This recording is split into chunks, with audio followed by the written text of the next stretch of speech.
As we enter year 3, can you believe that? Year 3 of No BS Wealth podcast. I can't believe it. I didn't think we'd make it this far, honestly. But we are here, and we are not necessarily changing, but we're adding and enhancing what we do. And that is building our community. No BS Wealth is designed and has always been designed to bring no bullshit, transparent information and connections to you as the listener. And those listeners make up business owners, individuals, and even other financial planners. And the whole point of No BS is to bring that bullshit, no transparent information to you without any of the fluff, right? We're going to cut right to the chase. There's going to be cussing. There's going to be drinking every now and again, right? Money is stressful for all of us and all of us involved. And now we're launching our brand new website. NoBSWealthPodcast.com is going to be phenomenal, and it's going to be designed around you, more centric to being able to get all of the information, but also connecting you to our vetted partners.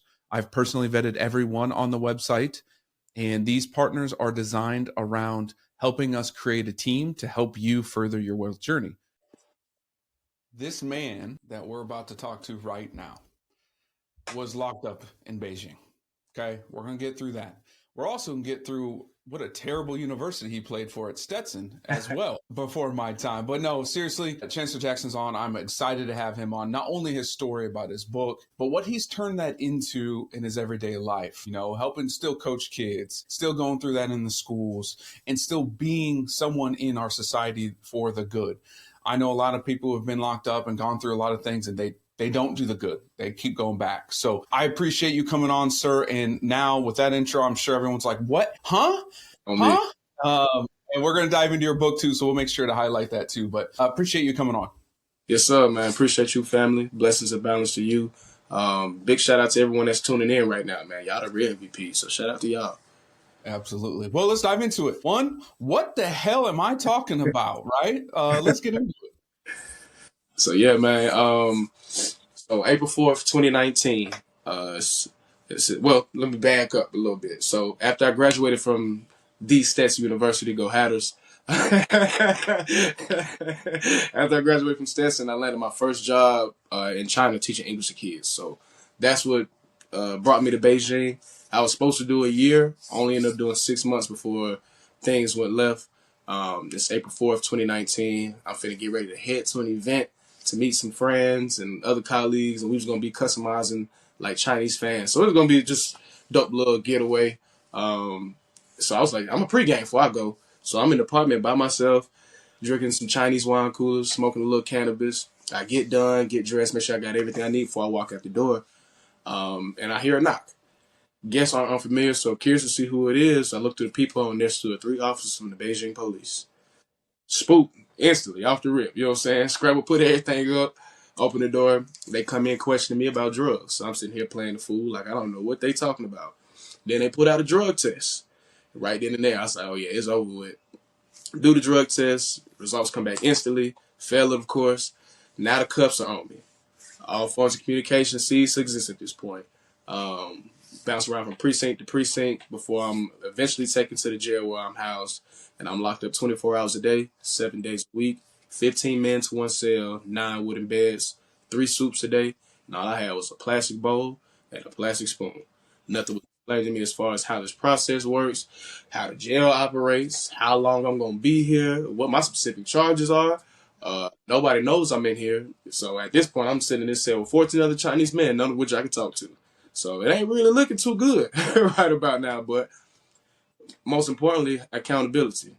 I had to hold myself accountable. It's like, okay, well, my decision-making is the reason why I ended up in this predicament. And I was conscious of my decision-making, and I knew the repercussions. So now that things have hit the fan, and here we are. Hey, boy, I ain't got nobody to point the blame at but myself. So however this finna play out, I got to take it to the chin. I don't know what I'm have to endure, but I know when it's all said and done, I'm still going to be me. My spirit's still going to be intact. My mental's still going to be intact. It's going to be a roller coaster for sure, but it ain't going to be nothing we can't handle. So take note of every minor detail because it's going to be a great story to tell once you're out of this predicament. And it is. Help me. We got the story. We got the basis of what happened. And one, just being black men in America, we've gone through a lot. What had in previous, right, before all of that, growing up, going to college, all of that, what do you think led to your taking accountability and your ownership in that situation. What raised you? Who raised you? How did you get to that point? Because not everyone would have got to that point, right? A lot of them would blame someone else, blame this, did this. But you said, no, it's on me. We're going to go great story. I'm going to turn it to a positive. How the hell did you get to that? Previous? Football, the beautiful game of football, definitely instilled all of that in me. I've always been a pretty good kid. I've been a good kid in my entire life. Natural born leader, honor roll student. You know what I'm saying? I never had no behavior issues in school like that, for real, for real. So that's always been me. But once I started playing football, that just sharpened and fine tuned me even more, because my end goal was to play college football when it was all said and done. I'm like, well, I can't play college ball, and I'm a bonehead outside this classroom, and you know what I'm saying, acting up in the streets. So I was like, nah, I got to do my due diligence on and off the field, and of course perform on the field. You know what I'm saying, so I can get to where it is that I'm trying to go. So it was really just my love and passion for the game that really just helped fine tune me even more. And then of course once you get to college, it's a whole different ball game then. You know what I'm saying? Ownership, accountability is preached and is, you know what I'm saying, shoved down your throat when, you know what I'm saying, when you get to college. Yeah, I got to give a shout out to the game of football for sure. And we're going to hit upon that more, obviously, because it's who we are. But all right, so we get through. You're locked up, held accountable. You're in the cell. What next? What happened next? So the first 3 days, I was the only foreigner, only English speaker in the cell. So really, you know what I'm saying, I just had a full 72 hours to sit back and reflect on everything. You know what I'm saying? We often reflect about our day, the week, the month, maybe the year, you know what I'm saying, or our life, depending on how much time we have to sit there and reflect. But we going to keep it a buck. How much time is that? What, 10 minutes, if that, you know what I'm saying, for real. So I had a full 72 hours to just sit there in solitude. I got plenty of people around me, but I can't communicate with them whatsoever. So it was like pretty much just being in solitude for 72 hours and just sit back and reflect on everything. So that was just reality check. It's like, damn, I got to get myself together because this ain't it. This ain't it. I don't wish this on nobody. We just got to move smarter, you know what I'm saying, and just be better. And of course, it's like, okay, once we get out of here, what's going to be the game plan? You know what I'm saying? Because the job is over with. This is that's gonna be a wrap. But it's like, all right, you got somewhat experience with working in education. You over here teaching it in on the other side of the world. That's gonna open up opportunities. So we just gotta keep. I know this is gonna be something we can get back into once we get back to the States. But I was just like, I definitely need to link up with certain people. I know once I get around them, I tell them about this story, we gonna come up with something. So you know what I'm saying, monetize or do something with the experience, because I'm like, I'm going through this for a reason. Of course my decision making for sure, but it's like I feel like it's bigger than that. Like this is a purpose of me going through this. What is that purpose? I have no clue. Only time will tell for sure. But on day 4 I moved to a new cell. I'm amongst other English speakers. So now it's a shift in the story, because, okay, misery loves company. We ain't alone no more. We got somebody we can communicate with. But we also learning how the process works. And ironically enough, everybody knows all their information to the fullest detail. When it came to me, I don't know what happened when you know what I'm saying, I was the only one that got the short end of the stick, because I don't know what's going on. And it's like, okay, we start piecing together the puzzle, but it's like, still, how long will I be here?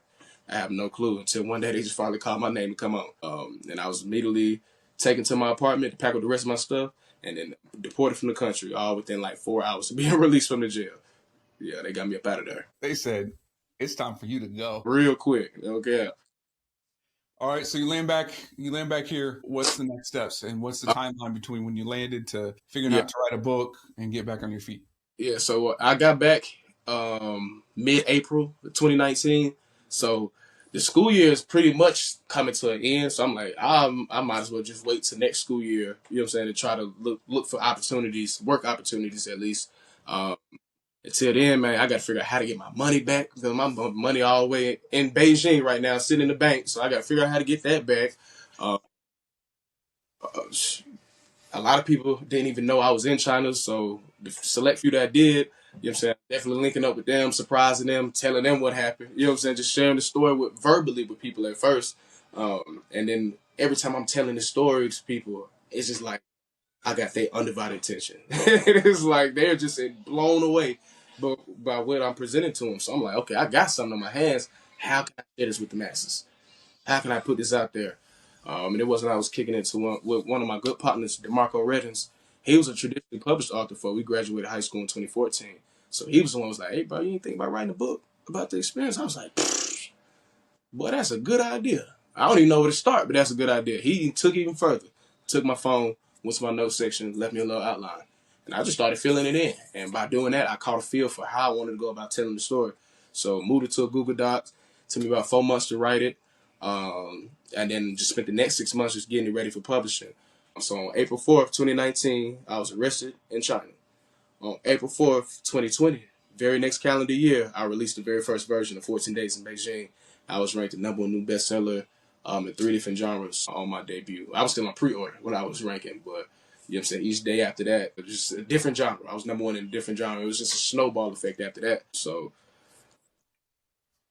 with all the success 14 Days in Beijing had, that led to me writing more books, publishing more books. I published 2 books that I didn't even write. I helped, you know what I'm saying, I helped 2 other people publish their books. So we 6 books in now, 2 bestsellers, no, 4 bestsellers. Started my publishing company in 2021. And took that service, created the service of coaching people through the writing publishing process, because it just surprised me. It was just shocking to me just how many people had aspirations or lifelong dreams of becoming a published author or writing a book. You know what I'm saying? For me, it was just an idea I was given. I just stepped up to the plate and hit a home run on my first time at bat. You know what I'm saying? But I acquired a lot of game and a lot of wisdom and knowledge about self-publishing just through my own due diligence. Just wanted to learn more about the field. So I was like, okay, for sure. Let me see. I'm gonna work with any and everybody. If you're interested, for sure, I got number game for you. But shout out to the 2 authors that actually saw the process and trusted the process all the way through. Anthony McKinney, his book went #1 in 2 different genres. It's titled The Fatherless Child. It's about his experience getting molested before the age of 10 and how that affected him and shaped him into who he is today. And then the other author, Tanisha Sadler. At the time she wrote her book, she was 15 years old. 16 when she published it. Not only did she go #1, she went #1 in 2 different genres, and she held it for like 9 straight days. Stop playing with that little girl on baby. So big shout out to them too. So that let me know right then and there. It's like, okay, but you know what you're doing. Like, you can coach people, you can get people to publish their books, but it seems it's a common theme right here. You said we produce bestsellers. You know what I'm saying? You done it for yourself. You also helped 2 other people do it on their first book. So it's like, hey, we got to keep our foot on this gas for sure, for sure. You know what I'm saying? Yeah. Most definitely. And so why isn't that the full time? Why still help kids? Why still coach then if, you're so dominant in this world? Why isn't that a bigger thing? Where are you But we at still that? got to market it. We still got to push it. You know what I'm saying? Still got to push it out there. We ain't nowhere near where we want to be yet, but we still got a long way to go for sure. But we're going to get there. Most definitely. Most definitely, for sure. I'm actually in the works of creating a course, a 14-day course, and a 14-week course. You feel me? The 14-day course, it's pretty much self-sufficient. You can do it. You can publish your own book on your own. Now, you want me to be a little bit more hands-on with the process, then we got the 14-week course that'll be available as well. So, yeah, y'all be on the looks out for that, for sure. And from that point on, we're going to just continue to scale it and grow. Love it. Love it. All right. Day job. You gotta have a day job, right? Yeah. What is it that you do every day now? Well, we're still working education. So, like I said, I was like, I knew I'm like, bro, I could apply to. I'm from Atlanta, Georgia. We got so many counties in the Metro Atlanta area, so it's like I can pick and choose of whichever one I want to dabble in. If, you know what I'm saying, I got plenty of options. And I just knew I was like, bro, them folks gonna see that resume and see that you can talk in Beijing, bro. That's gonna open up doors off the rip. Like it's a conversation starter every time. So I knew I wasn't gonna have no trouble with that. So still been in that, and then I just fell into coaching in 2019 too. That was just ironic. I had a little homie that stayed across the street from me who was attending the high school that I attended. And he was like, hey, bro, you should come up to the high school Monday. You know what I'm saying? Watch us during summer workouts. I'm like, for sure. I'll pull up. And I pulled up, and I'm just out there just posting, just watching them. And they break off into position groups, and I go down there with the DBs, just watching them in Indy, and then just giving small pointers to the players, just pulling them off to the side, giving small pointers here and there. And then the DB coach like, hey, man, you trying to coach? I'm like, Yeah, well, I ain't got at this point in time. I ain't got nothing but opportunity and time on my hands. You know what I'm saying? I'm fresh out of Beijing jail 6. You know what I'm saying? For sure, I'm open to any and all opportunities. So I was really supposed to get on with the high school I attended, but the AD he was dragging his feet and pushing my paperwork through. So I ended up attending this luncheon that all the coaches in the county I played for attend every year. I was like, man, watch out for running into all my old coaches at this convention. And lo and behold, I did. And majority of them was at the school I coach at now, Wheeler High School. So I was like, oh man, all y'all over here at Wheeler? I said, oh, y'all got a little coach. This is a nice little squad right here. And one of my former coaches said, what you trying to do? You trying to coach? I'm like, bro, I'm open for all opportunities. I'm up here with Campbell, but I ain't a part of their staff just yet. AD dragged his feet. He sat there. He introduced me to the principal that same day. The principal, the AD, and the head coach. Next thing I know, they was pushing my paperwork through. So like that's just how I fell into that. And here we are, entering year 7. It's been a vibe too. I enjoy working with the young men. We've had a couple classes now. You know what I'm saying, that came and gone. So it's just crazy to see just the evolution. You know what I'm saying? I see why coaches get in this game and be in it for 10 to 20 years. And they, you know what I'm saying, time just flies by. You know what I'm saying? It's crazy this year 7. So football for both you and I, although, I had a little better career. I won the conference championship. I mean, just sit right there. But football has been what drove me and where I'm at. I mean, I wouldn't be who I am without football. From a little kid on, my boys are starting tackle this year too. So like it's just in the blood. What can you say to those? Because I'll be releasing, this will come out July. In the first 2 weeks of June, I'm actually releasing another thing that specifically talks about football. Because I've been asked so many times, should my son play football because of the concussions and yada, yada, yada. And I really highlight and say, first of all, every sport's dangerous. Soccer actually has more concussions than football. Right. Ours are just more violent. 2, what they'll learn from being a human from football, they will not get in band as much as they will football. Not to call it my band geeks. I love you. The games sound great. But like, truthfully, the lessons learned in life in football are bar none. What do you say to the parents maybe that ask you that, or if kids ask you that about specifically the concussion piece of football? For sure. I mean, it's just like, it's now football is re-evolutionizing. It isn't just a straight bang, bang football no more. Flag football is growing like no other. You can play flag. You ain't got to worry about all that then. You know what I'm saying? It's really contactless. You just got to pull the flag. That's it. You still probably, you'll say rolled ankles, ACL. You'll still suffer, but you can suffer from that, like you said, in any sport. But if it's the concussions or just how violent the sport is, flag football is a great alternative. And I'm sure it's an Olympic sport by now if it isn't. You know what I'm saying? You'd be able to compete on national stages just playing flag football. So that's a whole alternative to you. So what else? What other excuse you got? That's what it'll be. What other excuse you got? You just strap on this flag and keep it going for sure. What do you teach these kids that come in football, grinding and having grit? You have to have it. We're not all blessed with the talent in the world, but it's always the hard workers. Facts. What is the thing that you're teaching these young kids about being able to grind and grit, both in the game and how that translates to outside the game? I mean, it's just boiled down how bad you want it, how bad you want to succeed at the sport. Honestly, what are your goals? What is your purpose of playing this sport? You just like to wear the jerseys on game day with the rest of the team and look cool, then for sure. That's, you know what I'm saying, whatever floats your boat. But this is something you really want to take serious because this cats in high school getting paid a lot of money nowadays. These boys made. You could be paid in high school. But if you're not taking this stuff serious now, I don't know what's the point. Honestly, you know what I'm saying? For sure. This thing could be as big as you want to make it, and go as far as you want to take it. And you got to work harder than everybody. You think you work hard? Nah, you ain't say nothing yet. But I guarantee we can find a cat out here right now that's really getting it and can show you how to really get it. So it's like, but you got to put everything you love into this sport. And the football guys will bless you, for sure. That's on and off the field. Everything you do, how you do anything is how you do everything. So you can't cut up in the classroom and think it's going to translate over to the football field and positive things are going to occur. No, you got to stack good on good. You got to continue to stack good on good. Continue to do right. That's what we quote at Wheeler High School. Do right. do right, and good things will come back to you. So if there's something that you want to do, man, give it your all, dog.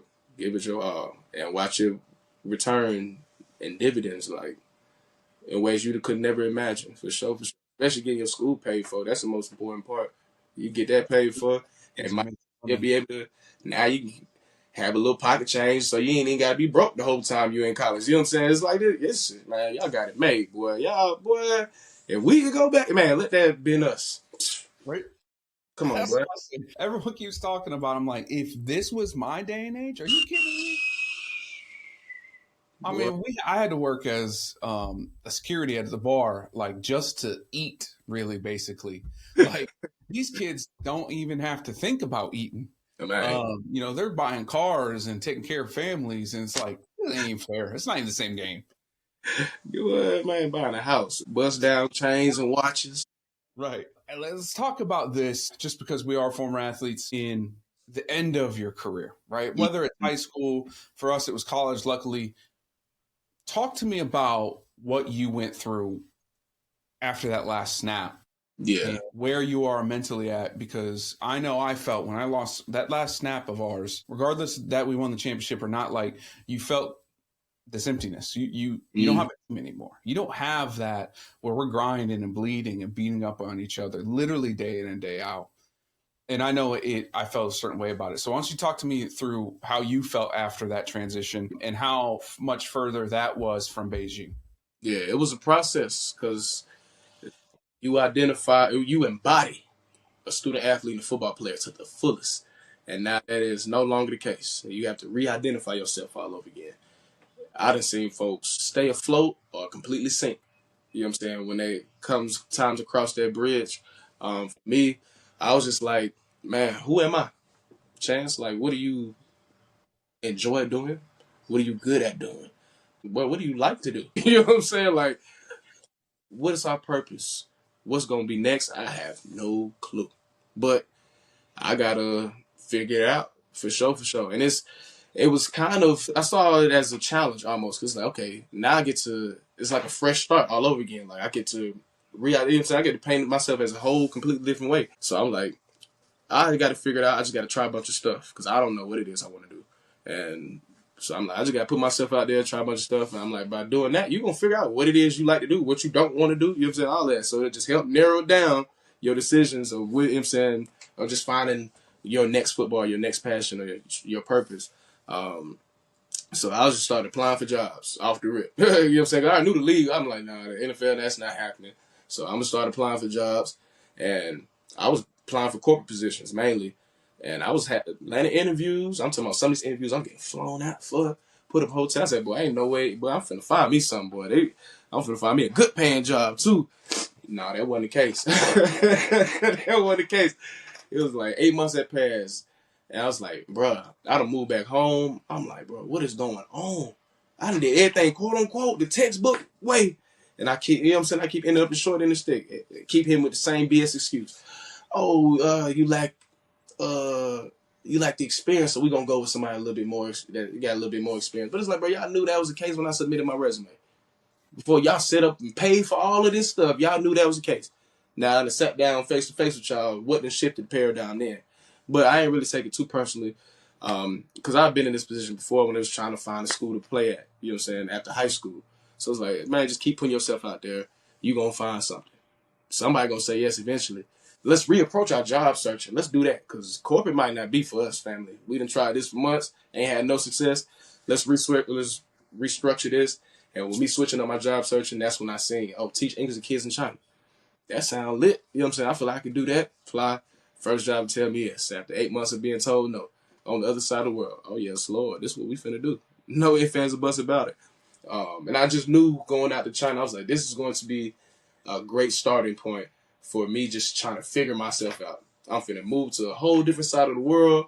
I'm gonna be out there alone. I'm gonna learn a lot about myself. You know what I'm saying? Ain't no telling who I'm gonna be after this year. So I was looking forward to the journey, and it did exactly what I expected it to do. I just didn't expect it to go the way that it went, but all in all, it still did what it was supposed to do for the show. Yeah, you figured it out. Just As we wrap this up, I always ask this question. What is it that you want our listeners to take from this conversation today that maybe they can implement right now as they're listening to help them in their journey going forward? Actually, I got a quote that comes to mind immediately, and it's by Nipsey Hussle, and it goes, "Long-winded, running through this life like it was mine. Never settling, but setting every goal high. 1,000 burpees to the path to my own destruction or success. But what is a mistake without the lesson? You see, the best teacher in life is your own experience, and none of us know who we are until we fail. They say every person is defined by their reaction to any given situation. Well, who would you want to define you? Someone else or yourself? Whatever you choose to do, homie, just give your heart to it and stay strong." Love that. Absolutely love that. And we're going to have all his connections with this book link, with his company for publishing. We're going to have that everywhere. So don't worry about that, folks. It's going to be out there. But if you want to hit up Chance, just do so, please. Hear his story, what he said on our podcast today, but keep following him. And if you have a story to be said, I'm sure there is one person I already know that's here to help you publish your book, right? Yes, Lord. Yes, Lord. So let's begin. I appreciate you, sir, and you keep doing what you're doing. Appreciate you, family. Everybody that tuned in for the whole episode, you a real one. For sure.